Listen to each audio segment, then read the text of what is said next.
Doctor साहब FNAC करा लें या बायोप्सी, दोनों में फर्क क्या है, कौन सा टेस्ट बेटर है और क्या दोनों में दर्द होता है? ये सवाल हर मेरा दूसरा पेशेंट मुझसे पूछता है जब किसी गांठ या सूजन के लिए टेस्ट डॉक्टर के द्वारा रिकमेंड किया जाता है।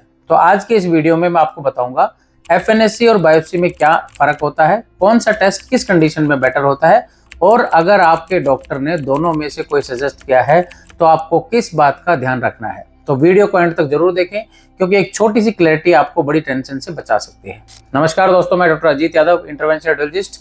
अगर आपके कोई भी सवाल या डाउट हो तो कमेंट बॉक्स में जरूर पूछें, मैं सारे सवालों का जवाब पर्सनली दूंगा आपको। एफएनएसी, सबसे पहले बात करते हैं कि एफएनएसी क्या होता है। चलिए एफएनएसी का पूरा नाम पता करते हैं। इसका नाम है फाइन नीडल एस्पिरेशन साइटोलॉजी। लेकिन नाम से मत घबराइएगा। समझिए जैसे एक छोटी सी इंजेक्शन की सुई ली जाती है और गांठ के अंदर डालकर लिक्विड या सेल्स निकाले जाते हैं। जैसे ब्लड टेस्ट में जैसे ब्लड लिया जाता है, वैसे ही ये टेस्ट लंप के अंदर से सेल्स को देखने के लिए होता है। इसमें सिर्फ सेल्स का सैंपल लिया जाता है, पूरा टिश्यू नहीं। ये टेस्ट कब होता है? जब गांठ सॉफ्ट हो या पानी से भरी हो, जैसे कि थायराइड में सिस्ट हो या ब्रेस्ट में कोई सिस्ट हो, या डॉक्टर पहले से ही बेसिक आइडिया लेने के लिए बना चुका है कि नॉर्मल थायराइड या सस्पिशियस है। तो क्या इसमें दर्द होता है? नहीं, इसमें एक छोटी सी सुई सुन करने के बाद अल्ट्रासाउंड से देखकर अंदर डाली जाती है। इसमें कोई कट, स्टिच या ऑपरेशन नहीं होता। 5 से 10 मिनट में हो जाता है और मोस्टली क्लिनिकल या ओपीडी बेस पे होता है। अब बात करते हैं बायोप्सी क्या होता है। बायोप्सी, इसमें भी सैंपल ही लिया जाता है लेकिन पूरा टिश्यू के अंदर तक छोटा टुकड़ा काट कर निकाला जाता है जिसे हम अंदर का फुल स्ट्रक्चर माइक्रोस्कोप में देख पाए। समझो एफएनएसी में हम सिर्फ ऊपर से देखते हैं, बायोप्सी में अंदर की हर डिटेल को चेक करते हैं क्योंकि टुकड़ा निकलता है, उसको माइक्रोस्कोप में देखा जाता है। बायोप्सी का यूज कब होता है? जब लंप हार्ड हो, अल्ट्रासाउंड में सीरियस दिख रहा हो, एफएनएसी से क्लैरिटी ना मिली हो या डॉक्टर को पहले से कैंसर का शक हो। बायोप्सी 2 तरह की होती है। कोर नीडल बायोप्सी, इसमें एक सुई अंदर डालकर टिश्यू को कट किया जाता है। दूसरी होती है एक्सिजनल बायोप्सी, जिसमें पहले एक इंसिजन देकर लोकल एरिया से पूरी गांठ को निकाल लिया जाता है और उस पूरी गांठ को हम पैथोलॉजी की जांच के लिए भेजते हैं। तो दोनों में फर्क क्या है? सबसे बड़ा फर्क है कि सैंपल के साइज का और डिटेल का। एफएनएसी में सिर्फ सेल्स लिए जाते हैं जो एक पतली सी निडल से जैसे इंजेक्शन लगता है, वो इंजेक्शन जितना ही फील होता है। इसमें कोई कट, स्टिच या एनेस्थीसिया की जरूरत नहीं होती।